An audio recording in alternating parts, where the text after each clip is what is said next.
Les damos una calurosa bienvenida a este programa. Esperamos que pueda ser de bendición para usted y para las personas con quienes los comparta. Que Dios les bendiga.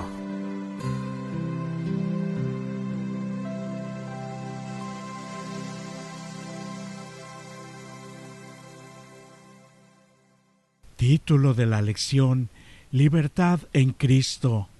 Nuestro texto inicial se encuentra en Gálatas capítulo 5, verso 13. Porque vosotros, hermanos, a libertad fuisteis llamados, solamente que no uséis la libertad como ocasión para la carne, sino servíos por amor los unos a los otros. Les invitamos a leer más tarde Gálatas capítulo 5, versos del 1 al 15, Primera de Corintios capítulo 6, verso 20, Romanos capítulo 8, verso 1, Hebreos capítulo 2, verso 14 y 15, y Romanos capítulo 8, verso 4 y capítulo 13, verso 8. Iniciamos este estudio cuando Pablo advierte a los Gálatas acerca de dos peligros. Primero, el legalismo. Los oponentes de Pablo en Galacia estaban tan enfocados en intentar obtener el favor de Dios por medio de su comportamiento que perdieron de vista la naturaleza libertadora de la obra de Cristo, de la salvación que ya tenían por la fe.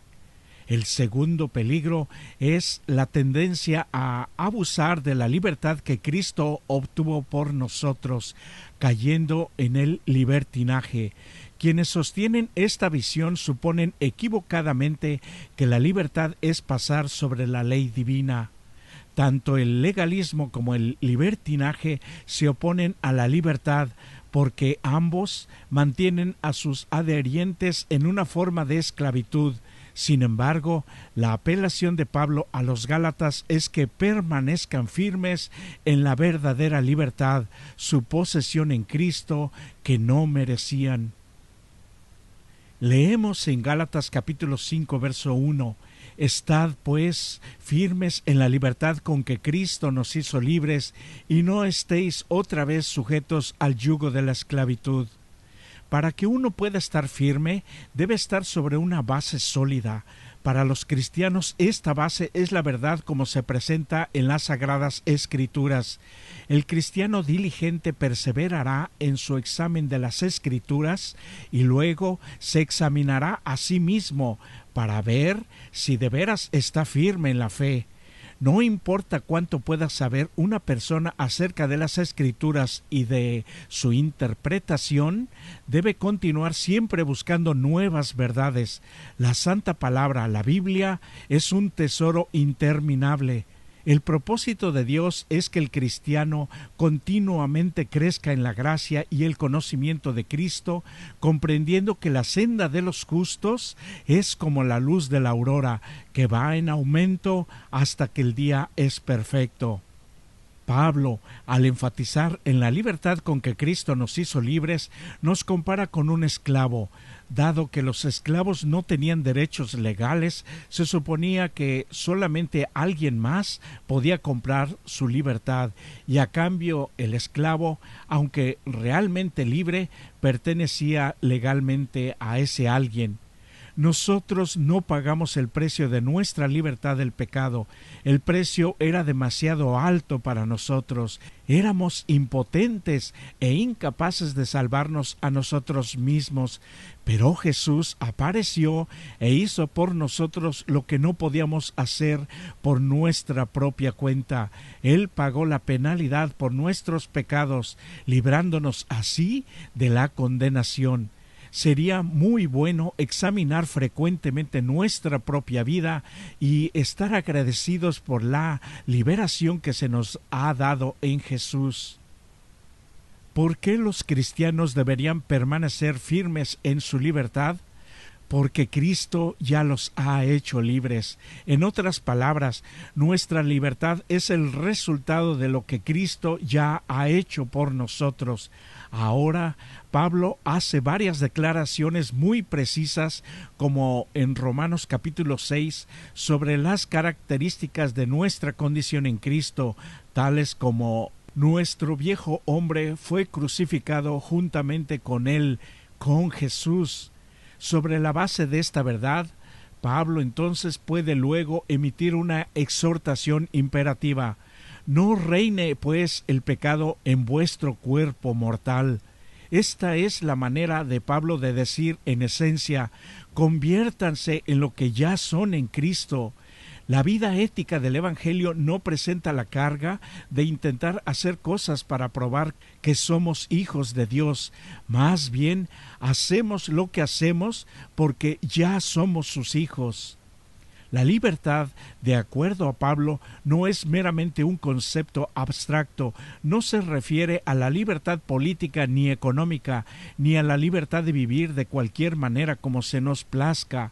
Al contrario, es una libertad que está cimentada en nuestra relación con Jesucristo. El contexto sugiere que Pablo se está refiriendo a la libertad de la esclavitud y la condenación de un cristianismo centrado solamente en la ley. Pero nuestra libertad incluye mucho más que eso, incluye libertad del pecado, libertad de la muerte eterna y libertad del poder del diablo. Cristo rompió con su sacrificio nuestras cadenas. Vivir sin Jesucristo, la existencia humana se caracteriza por la esclavitud, esclavitud a la ley, esclavitud a los poderes malvados que dominan el mundo, esclavitud al pecado, a las bajas pasiones de la carne y al diablo, esclavitud a nuestros deseos egoístas que ofenden a Dios y a nuestros semejantes y también a nuestros seres queridos.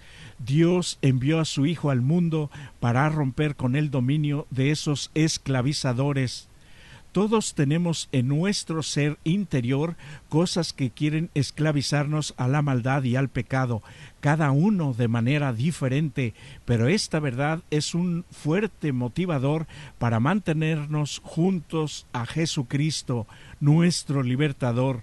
Repite para ti mismo, así como yo: estoy, pues, firme en la libertad con que Cristo me hizo libre, y no estaré otra vez sujeto al yugo de la esclavitud.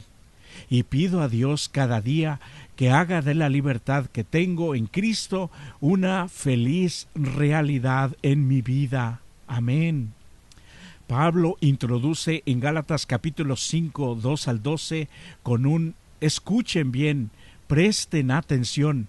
Miren lo que yo, Pablo, les digo, para indicar la importancia de lo que está por decir. Pablo no está jugando ni bromeando. Con las palabras enfáticas que utiliza, Pablo no solamente está pidiendo la atención completa de sus lectores, sino también invoca su autoridad apostólica. Desea que entiendan que si los gentiles han de someterse a la circuncisión para ser salvos, entonces los gálatas deben percatarse de las consecuencias peligrosas que implica esa decisión. Los gálatas habían salido ya de la esclavitud de los ídolos cuando recibieron el Evangelio de Pablo, pero aceptar los principios del judaísmo sería volver a un estado similar de servidumbre. Significaba virtualmente renunciar por completo a Cristo. Negar o abandonar la verdad es hacerse vulnerable al error y al pecado. Es pecado también no hacer lo que sabemos que es correcto, de acuerdo a Santiago capítulo 4, verso 17. La primera consecuencia es que obliga a la persona a guardar toda la ley y de nada les aprovechará. Antes bien, estarán obligados a guardar toda la ley ritual y ceremonial y no pueden simplemente seleccionar y elegir los preceptos que desea seguir. Es todo o nada. La segunda, serán desligados de Cristo, porque están rechazando la justificación en Cristo que provee Dios. No puede ser de las dos maneras. Es imposible recibir a Cristo reconociendo así que no puedes salvarte a ti mismo y luego recibir la circuncisión afirmando que sí puedes. Tercera, la circuncisión detiene el crecimiento espiritual. Su analogía es la de un corredor cuyo camino hacia la meta ha sido deliberadamente obstaculizado.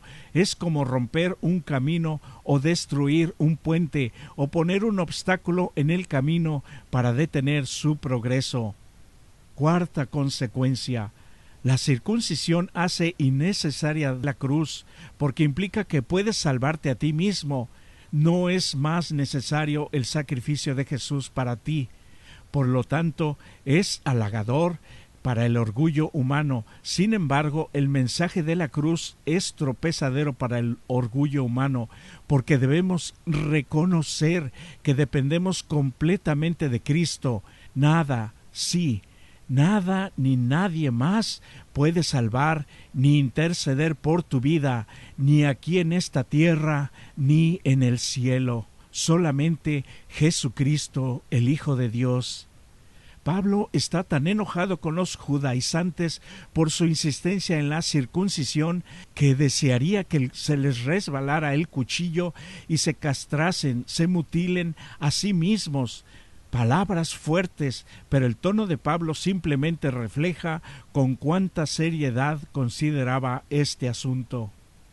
En Gálatas capítulo 5, verso 13, cambia su temática del contenido teológico de su mensaje y ahora se concentra en el comportamiento cristiano. ¿Cómo debería vivir una persona que no es salva por las obras de la ley?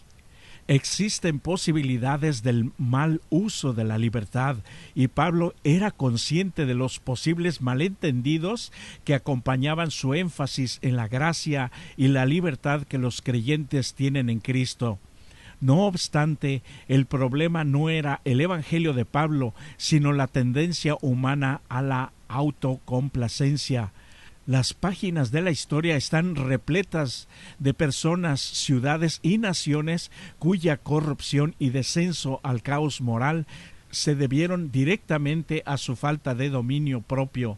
¿Quién no ha sentido esta tendencia en su propia vida también? Por eso Pablo llama con tanta claridad a los seguidores de Jesús a evitar complacer los bajos deseos de la carne. De hecho, Pablo desea que hagan lo contrario, que es servirse por amor los unos a los otros. Tal y como lo sabe cualquier persona que sirve a otros por amor, esto es algo que solamente puede lograrse por la muerte al yo, a nuestro egoísmo. Aquellos que sirven a los deseos de su propia carne, de su cuerpo, no son los que tienden a servir a otros, sino al contrario, a querer que los demás los sirvan.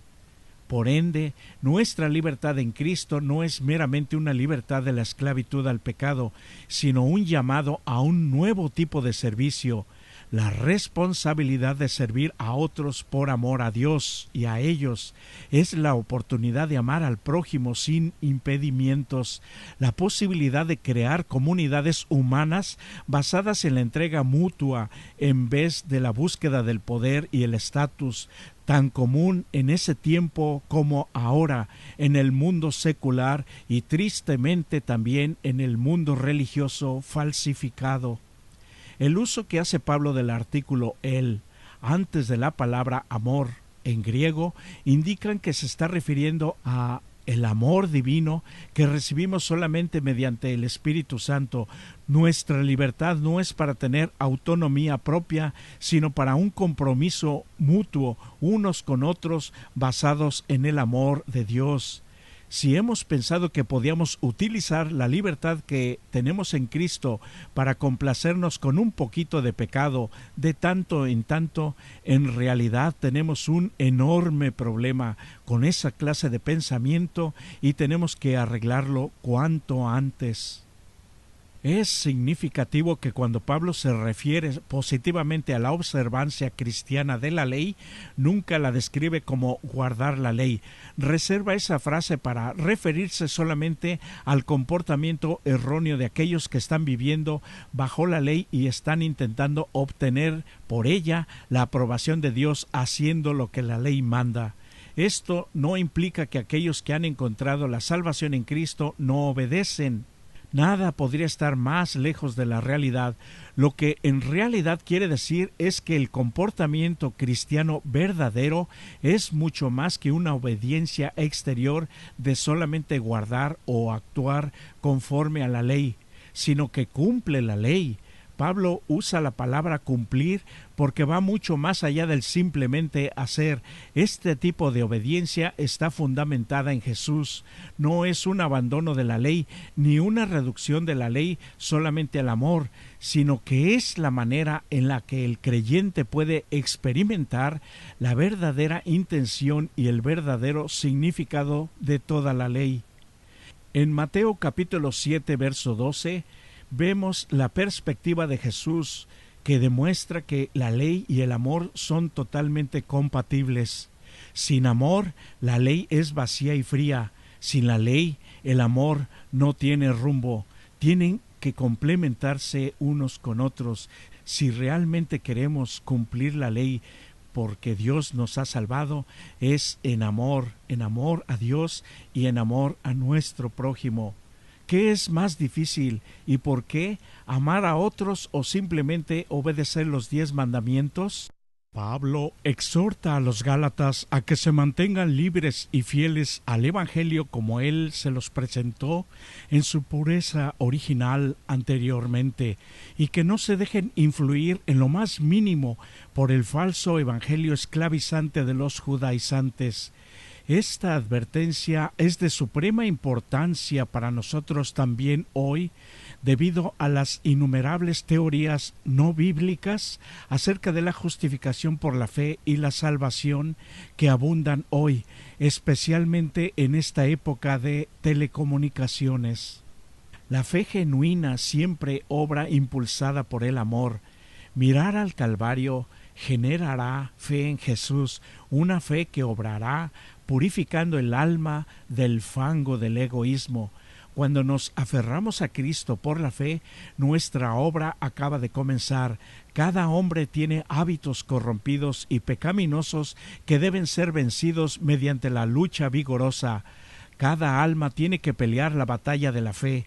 El que es seguidor de Cristo no puede actuar con falta de honradez en los negocios, no puede ser insensible ni carecer de simpatía, no puede hablar con aspereza, no puede estar lleno de ostentación y amor propio, no puede ser dominante ni emplear palabras ásperas y censurar y condenar.